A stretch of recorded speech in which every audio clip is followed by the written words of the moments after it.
हाँ जी, very good morning dear students. हम इक्विलिब्रियम के अगले इंस्टॉलमेंट में हैं, यानी कि हम इक्विलिब्रियम का पार्ट शुरू कर रहे हैं, आयनिक इक्विलिब्रियम। आपने पीछे लीचेटर प्रिंसिपल के साथ इक्विलिब्रियम जो था, फिज़िकल और केमिकल प्रोसेसेस में पढ़ा था, तो अब हम आयनिक इक्विलिब्रियम की शुरुआत कर रहे हैं। तो सबसे पहले हम कुछ डेफिनेशंस पढ़ लेते हैं। सबसे पहले हमारे पास है इलेक्ट्रोलाइट। तो इलेक्ट्रोलाइट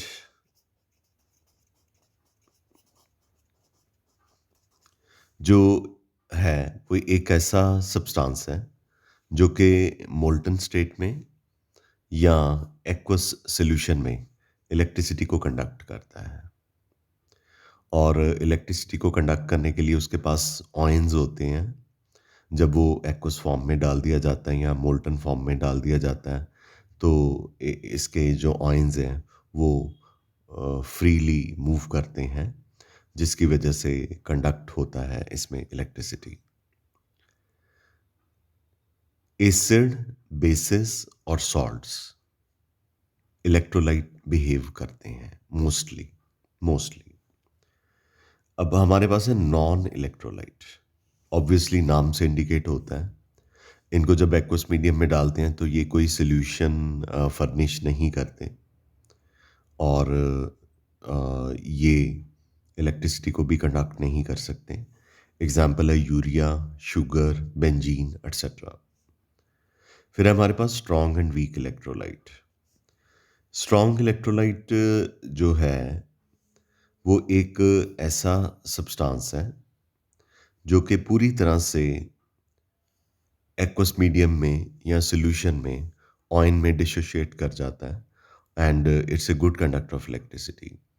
जितने भी स्ट्रॉन्ग बेसिड, स्ट्रॉन्ग एसिड्स और सॉल्ट होते हैं वो सारे के सारे स्ट्रॉन्ग इलेक्ट्रोलाइट होते हैं, जैसे कि सोडियम हाइड्रोक्साइड है, potassium hydroxide, hydrochloric acid, sulphuric acid, sodium chloride, potassium nitrate etcetera.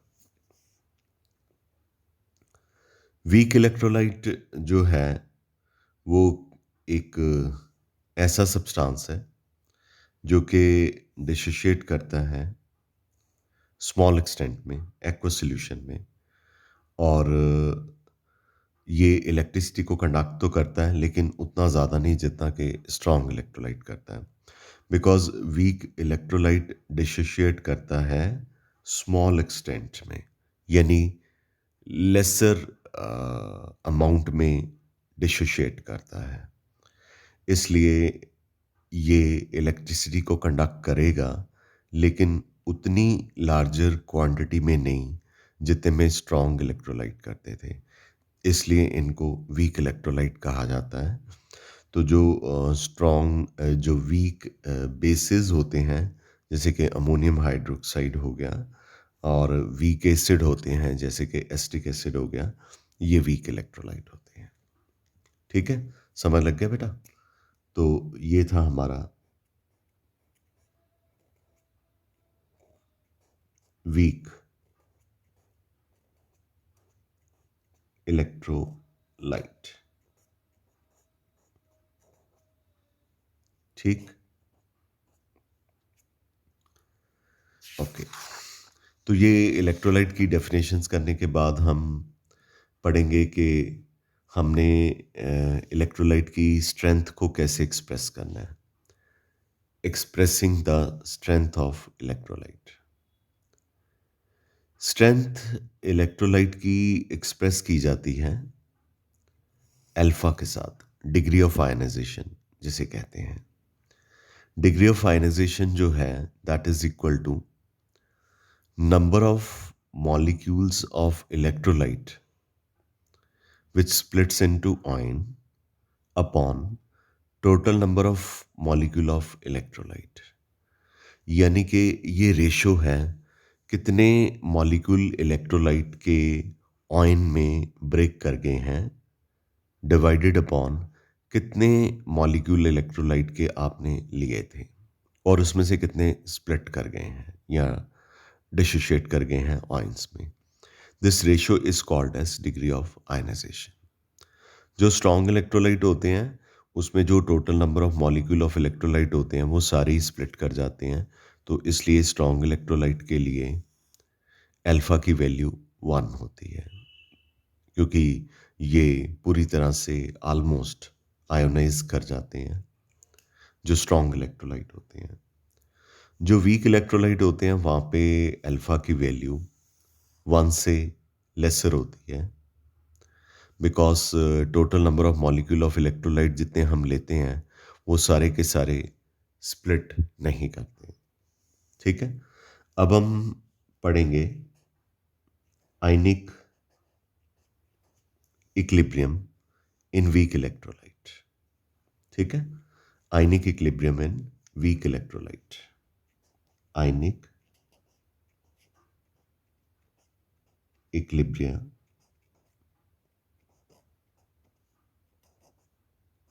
इन weak electrolytes।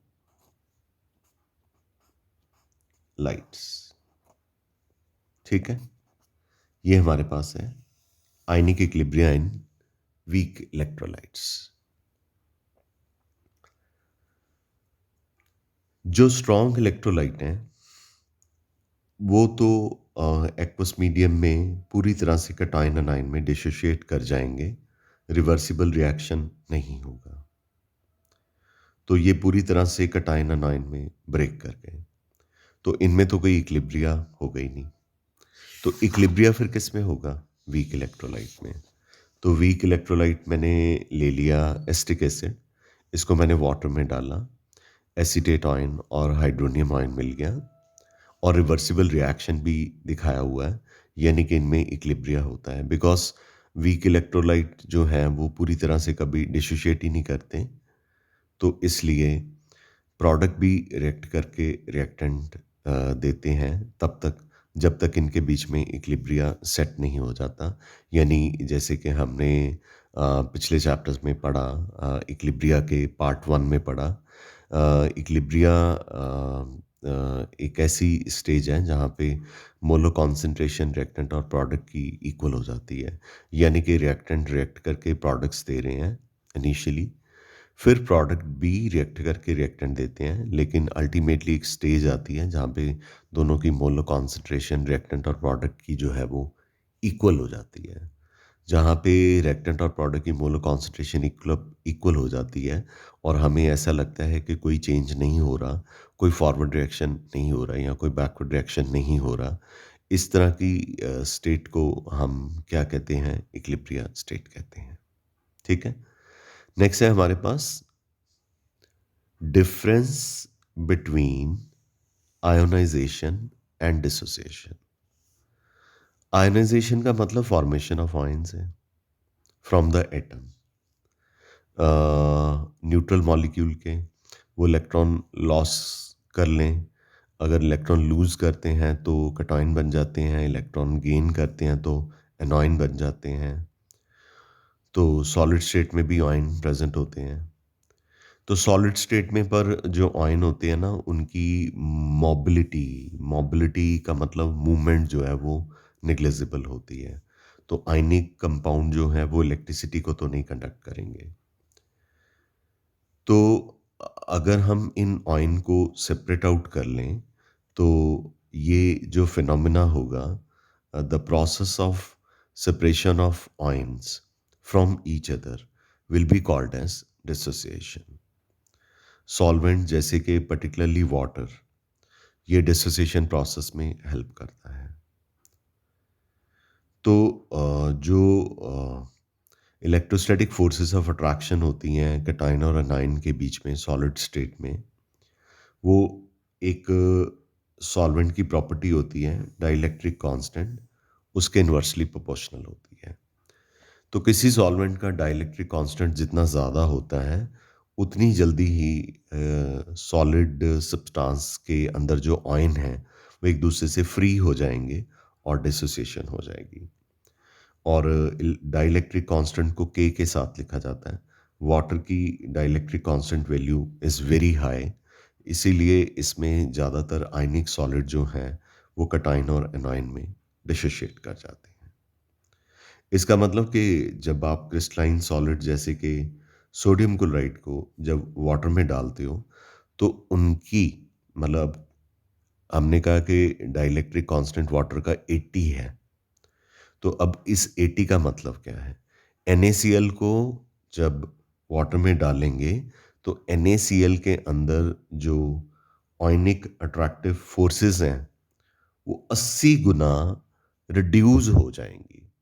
अगर वो 80 गुना रिड्यूस हो जाएंगी, तो ये कैटायन एनायन को एक दूसरे से सेपरेट आउट करने में हेल्प करता है। गॉट इट बेटा?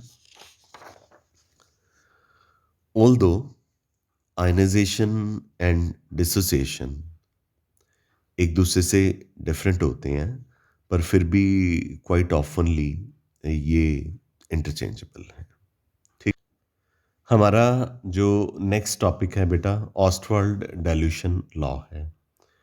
तो ऑस्टवाल्ड डाइल्यूशन लॉ सबसे पहले मैं बता दूं कि वीक इलेक्ट्रोलाइट के लिए होता है। तो सपोज कीजिए कि आपके पास वीक इलेक्ट्रोलाइट ए बी है। मैंने अभी अभी आपको बताया कि जो वीक इलेक्ट्रोलाइट होते हैं वो इक्विलिब्रियम शो करते हैं। तो ये डिसोशिएट हो गया एक्वस मीडियम में, कैटायन में और एनोयन में। तो ये जो है ए बी की कॉन्सेंट्रेशन इनिशियली सी है।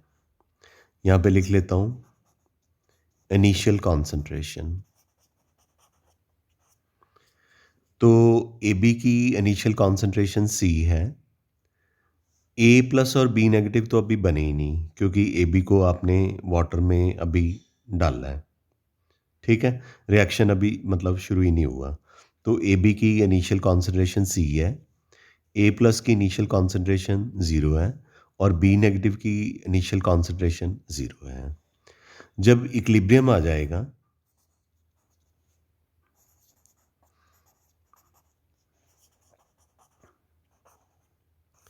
तो इक्विलिब्रियम पे जो कॉन्सेंट्रेशन है ये 1 - अल्फ़ा से डिक्रीज करेगी।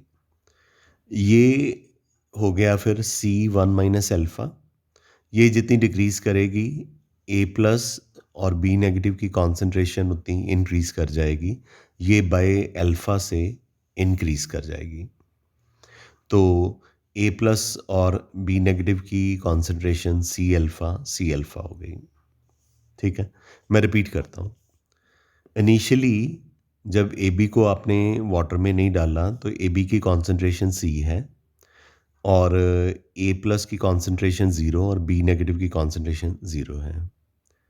तो जब इक्विलिब्रियम अटेन हो जाएगा, ए बी की कॉन्सेंट्रेशन 1 - अल्फ़ा से डिक्रीज करेगी और ए प्लस की कॉन्सेंट्रेशन इंक्रीज होकर सी अल्फ़ा और बी नेगेटिव की कॉन्सेंट्रेशन इंक्रीज होकर सी अल्फ़ा हो जाएगी।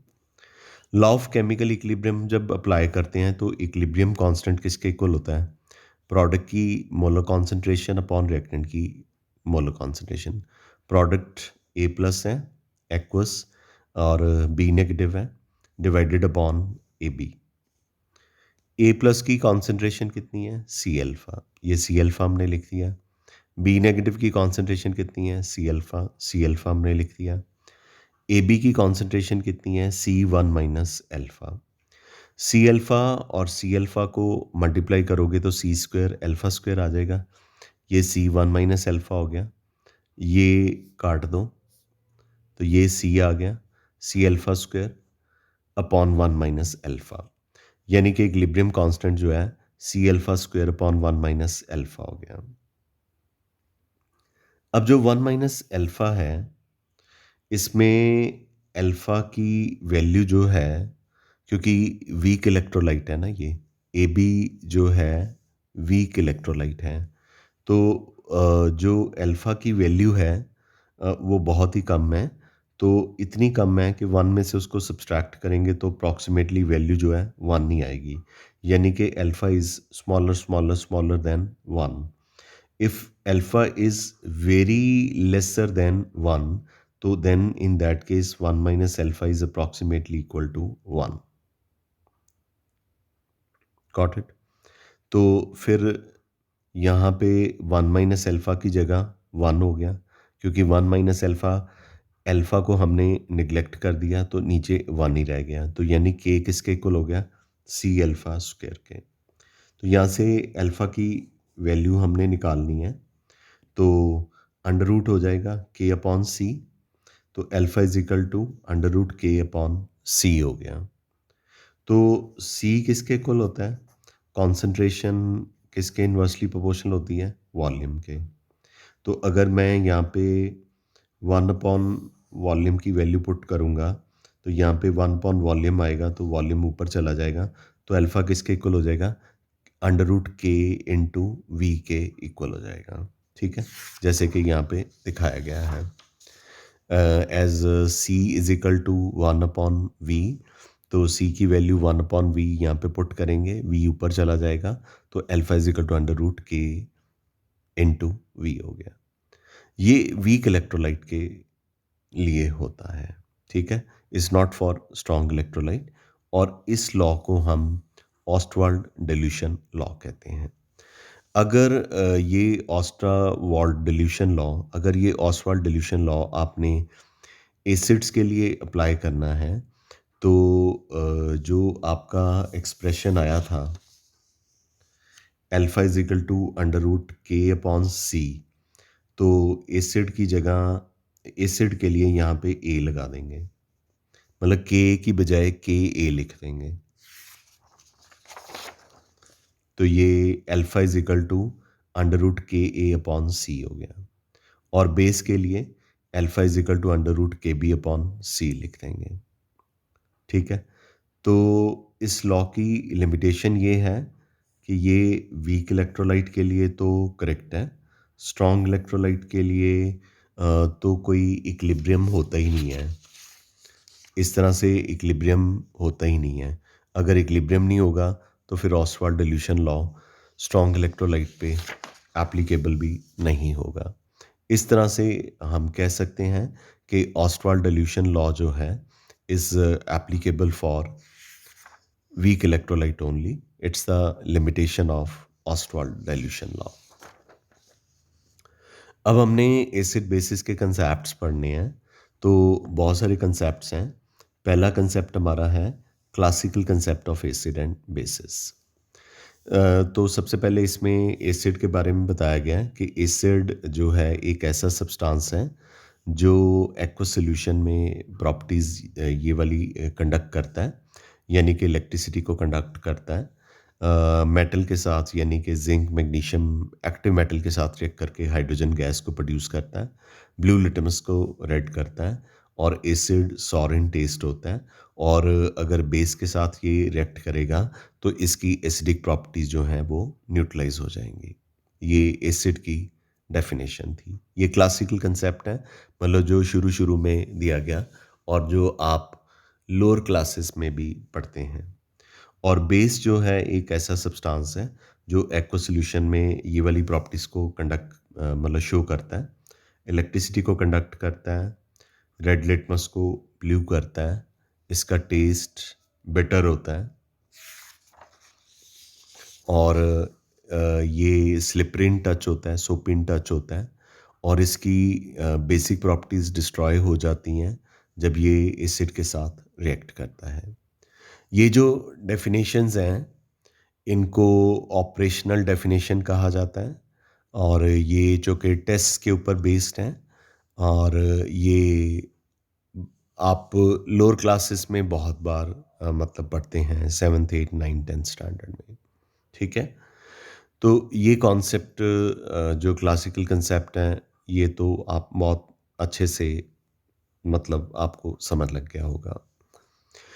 चार कंसेप्ट हमने करने हैं। एक क्लासिकल कंसेप्ट हमने पढ़ लिया, दूसरा कंसेप्ट आज हम पढ़ेंगे Arrhenius concept of acid and basis.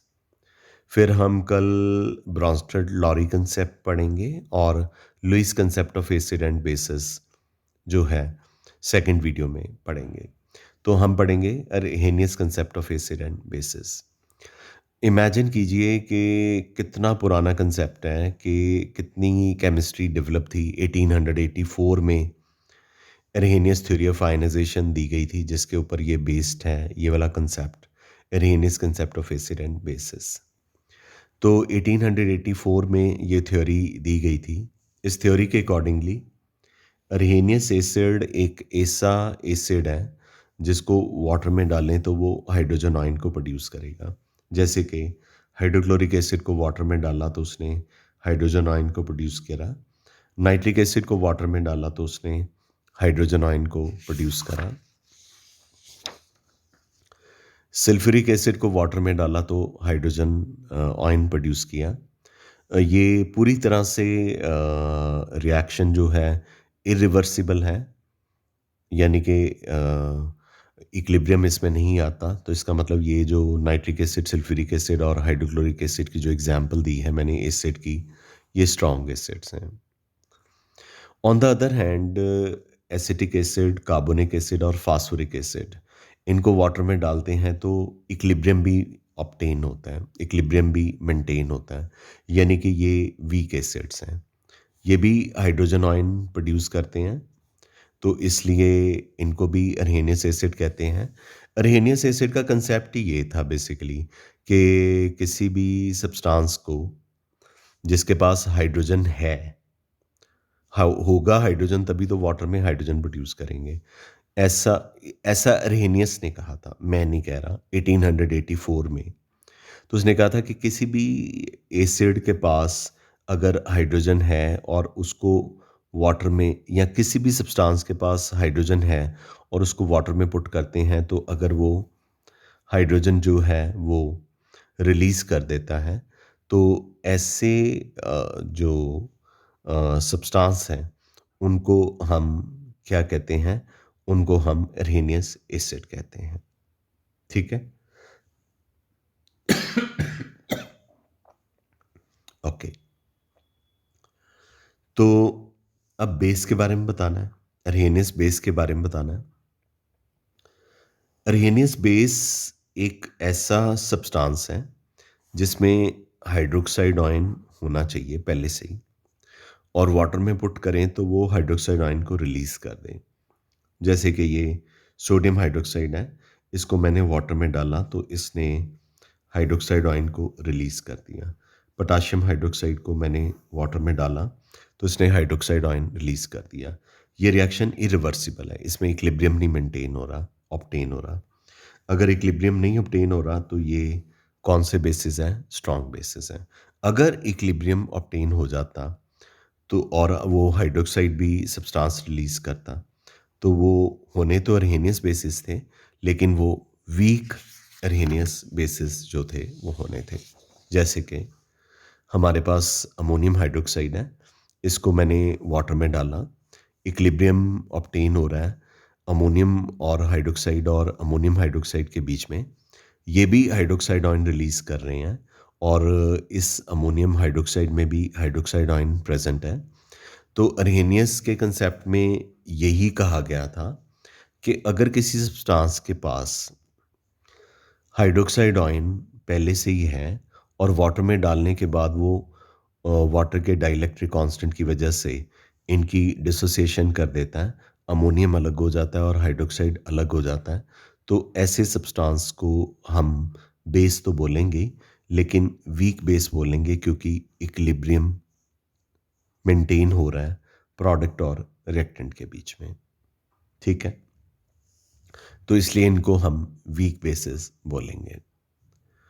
उसके बाद जो हाइड्रोजन आयन और हाइड्रोक्साइड आयन है, वो वाटर में सिंपली H प्लस की फॉर्म में नहीं एग्जिस्ट करते, वो वाटर के साथ रिएक्ट करके हाइड्रोनियम आयन बना देते हैं। जैसे कि ये H प्लस है, ये वाटर के लोन पेयर ऑफ इलेक्ट्रॉन के साथ रिएक्ट करके, ये लोन पेयर ऑफ इलेक्ट्रॉन अपने इलेक्ट्रॉन हाइड्रोजन को डोनेट कर देता है और एक लोन पेयर बच जाता है, एक हाइड्रोजन प्लस के साथ बॉन्ड बना लेता है और ये हमारे पास पॉजिटिव चार्ज इसके ऊपर आ गया, ये हाइड्रोनियम आयन आ गया। यानी ये कम्प्लेक्स फॉर्म में एग्जिस्ट करता है। Hydrogen ion simply H plus की फॉर्म में नहीं एग्जिस्ट करता, बल्कि H3O प्लस की फॉर्म में एग्जिस्ट करता है। Further, too much of your surprise, ये अब कैसे बना होगा? ये जो H3O प्लस है, ये फिर से वाटर के साथ रिएक्ट कर जाता है। 3 और 2 क्या हो गया? 5। O और O क्या हो गया? O2। Positive charge H5O2 plus, ये H5O2 प्लस आ गया। ये फिर से वाटर के साथ रिएक्ट कर जाता है, H7O3 प्लस बन जाता है। ये देखिए, H7O3 प्लस बन जाता है। ये फिर वाटर के साथ रिएक्ट कर जाता है, H9O4 प्लस बन जाता है। पर इतना कम्प्लेक्स तो हम नहीं लिख सकते, तो इसलिए हम हाइड्रोजन की बजाय प्रेफरेबली हमें हाइड्रोनियम आयन लिखना चाहिए। इतने कम्प्लेक्स भी नहीं लिखने चाहिए, इसलिए हाइड्रोजन अकेला, ये अरेनियस ने सजेस्ट किया था कि हाइड्रोजन अकेला H प्लस की फॉर्म में नहीं एग्जिस्ट करता, बल्कि कम्प्लेक्स फॉर्म में एग्जिस्ट करता, और उसे हाइड्रोनियम आयन कहते हैं। ऐसे ही जो हाइड्रोक्साइड है, वो एक्वस मीडियम में अकेला OH नेगेटिव की फॉर्म में नहीं एग्जिस्ट करता, बल्कि वो भी वाटर के साथ रिएक्ट करके आगे स्पीशीज बनाता जाता है।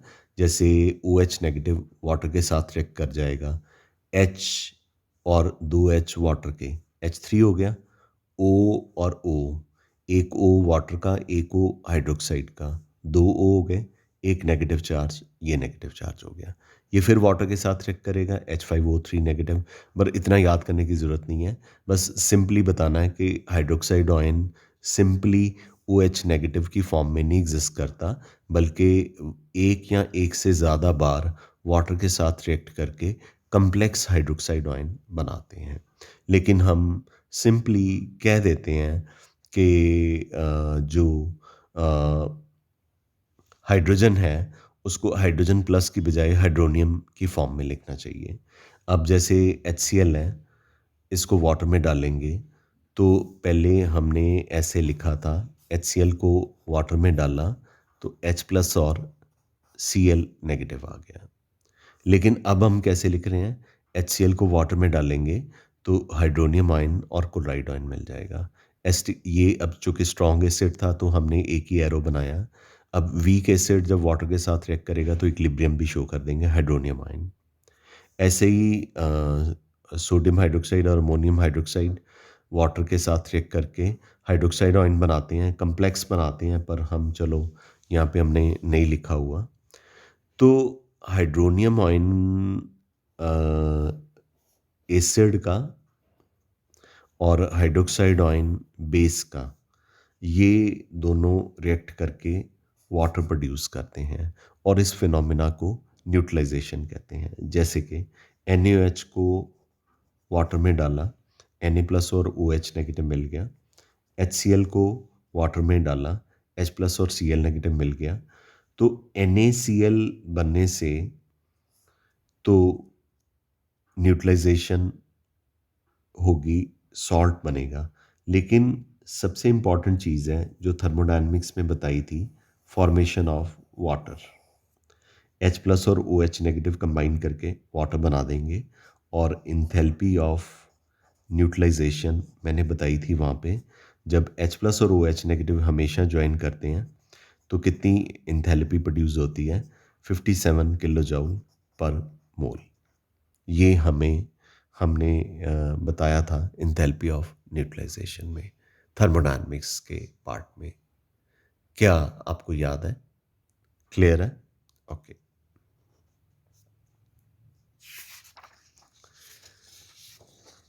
अब हमें अरेनियस कंसेप्ट तो पढ़ लिया, और साथ में हमने क्लासिकल कंसेप्ट भी पढ़ लिया। अब utility and limitation of Arrhenius concept पढ़नी है। अरहेनियस एसिड और बेसिस जो थी, वो नंबर ऑफ फिनोमिना, जैसे कि न्यूट्रलाइजेशन मैंने अभी अभी बताया, सॉल्ट हाइड्रोलिसिस हम आगे चल के पढ़ेंगे, एसिड की स्ट्रेंथ एंड बेसिस आगे चल के पढ़ेंगे। तो अरहेनियस कंसेप्ट न्यूट्रलाइजेशन के अलावा सॉल्ट हाइड्रोलिसिस एसिड और बेसिस की स्ट्रेंथ को एक्सप्लेन कर पाता है। पर इसकी लिमिटेशन भी है। पहली लिमिटेशन है कि हाइड्रोजन अकेला हाइड्रोजन प्लस की फॉर्म में नहीं एग्जिस्ट करता, बल्कि हाइड्रोनियम आयन की फॉर्म में एग्जिस्ट करता है। और OH नेगेटिव भी अकेला OH नेगेटिव की फॉर्म में एग्जिस्ट नहीं करता, बल्कि कम्प्लेक्स हाइड्रोक्साइड आयन की फॉर्म में एग्जिस्ट करता है। अर्हेनियस इसे एक्सप्लेन नहीं कर पाया था। दूसरी इसकी लिमिटेशन है कि जो अर्हेनियस है वो कुछ सब्सटेंसेस की एसिडिक और बेसिक करैक्टर को एक्सप्लेन नहीं कर पाया, जैसे कि अमोनिया बेस है, वेल नोन, पर अर्हेनियस के अकॉर्डिंगली इसमें हाइड्रोक्साइड नहीं है, तो ये बेस नहीं होना चाहिए। ऐसे सोडियम कार्बोनेट बेस है, पर इसमें हाइड्रोक्साइड नहीं है, तो अर्हेनियस ने कहा था कि जिस सब्सटेंस में हाइड्रोक्साइड है सिर्फ वही बेस होगा। ऐसे ही कैल्शियम ऑक्साइड है, इसमें भी हाइड्रोक्साइड नहीं है, तो अर्हेनियस ने कहा था जिनमें हाइड्रोक्साइड नहीं है वो बेस नहीं हो सकते। पर ammonia, sodium carbonate, calcium oxide ये बहुत ही अच्छे बेस हैं, वेल नोन बेस हैं, और लैब में हम इनको बहुत बार टेस्ट कर चुके हैं इनके बेसिक करैक्टर के लिए। पर इनमें अर्हेनियस इनको इसलिए नहीं एक्सप्लेन कर पाया क्योंकि अर्हेनियस के अकॉर्डिंगली जिस सब्सटेंस के पास OH नेगेटिव नहीं है वो बेस नहीं है।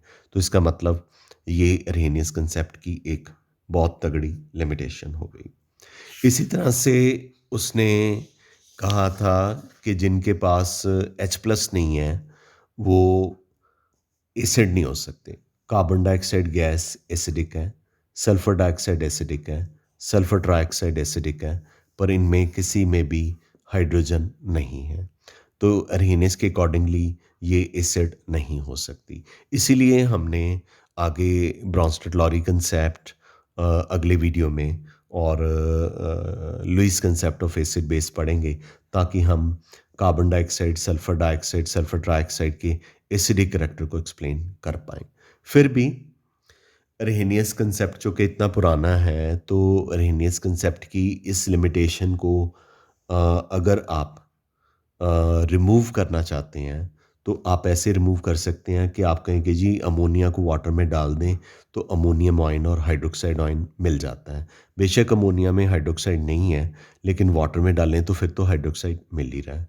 ऐसे ही सोडियम कार्बोनेट है, उसको वाटर में डालें तो वो हाइड्रोक्साइड आयन प्रोड्यूस कर रहा है। बेशक सोडियम कार्बोनेट में हाइड्रोक्साइड आयन नहीं है, पर ये वाटर में तो हाइड्रोक्साइड आयन प्रोड्यूस कर ही रहा है ना। इसका मतलब कि बेसिक करैक्टर को एक्सप्लेन कर पा रहा है। अगर हम वाटर में ये रिएक्शन कर लें, कैल्शियम ऑक्साइड में भी कार्बन डाइऑक्साइड को जैसे वाटर में डालें, कार्बोनेट आयन और हाइड्रोजन आयन मिल जाता है। इसका मतलब ये एसिडिक करैक्टर को कार्बन डाइऑक्साइड के एक्सप्लेन कर पाता है। तो अगर आप अर्हेनियस कंसेप्ट की लिमिटेशन को ओवरकम करना चाहते हैं, तो आप इनको वाटर में पुट कर लीजिए, तो फिर ये एसिड जो हैं वो हाइड्रोजन रिलीज़ कर देंगे और जो बेसिस हैं वो हाइड्रोक्साइड आयन रिलीज़ कर देंगे। पर अर्हेनियस ये वाले रिएक्शन, यानी कि हाइड्रोक्साइड आयन का रिलीज़ होना, हाइड्रोजन आयन का रिलीज़ होना, वाटर की एब्सेंस में एक्सप्लेन नहीं कर पाता। फिर भी 2 एग्ज़ाम्पल हैं जहाँ पे वाटर की एब्सेंस में एसिड बेस रिएक्शन जो है हो रहा है, जो कि एसिड बेस रिएक्शन है। अर्हेनियस इनको एक्सप्लेन नहीं कर पाया। अमोनिया बेस की तरह एक्ट कर रहा है, हाइड्रोक्लोरिक एसिड एसिड की तरह, और हमें सॉल्ट मिल रहा है। वाटर है ही नहीं कहीं पे। अर्हेनियस इसको एक्सप्लेन नहीं कर पाया। कैल्शियम ऑक्साइड बेस की तरह एक्ट कर रहा है, सल्फर ट्राइऑक्साइड एसिड की तरह एक्ट कर रहा है, कैल्शियम सल्फेट सॉल्ट है, तो अर्हेनियस इसको नहीं एक्सप्लेन कर पाया क्योंकि वाटर नहीं है। तो अर्हेनियस का सारा जो कंसेप्ट है वो वाटर के आसपास घूमता है कि वाटर की एब्सेंस में उसने कहा कि ये पॉसिबल नहीं है। लेकिन ये जो रिएक्शन है ये वेल नोन है। आई एम श्योर कि मैंने आपको जो आज काम करवाया, 2 कंसेप्ट करवाए और ऑस्वाल्ड डिल्यूशन लॉ करवाया, एसिड बेसिस के 2 कंसेप्ट, क्लासिकल कंसेप्ट और अर्हेनियस कंसेप्ट करवाया, ये आपको अच्छे से क्लियर हो गया होगा। बाकी हम कल के वीडियो में पढ़ेंगे, ठीक है? तो आज के लिए हम इतना ही करते हैं। I am sure this is very clear to you. Clear है बच्चा? कोई डाउट हो तो आप मुझे डायरेक्टली कॉल कर सकते हैं 6:30 के बाद। So we call it a day. Love you all. Thank you very much. Have a nice day.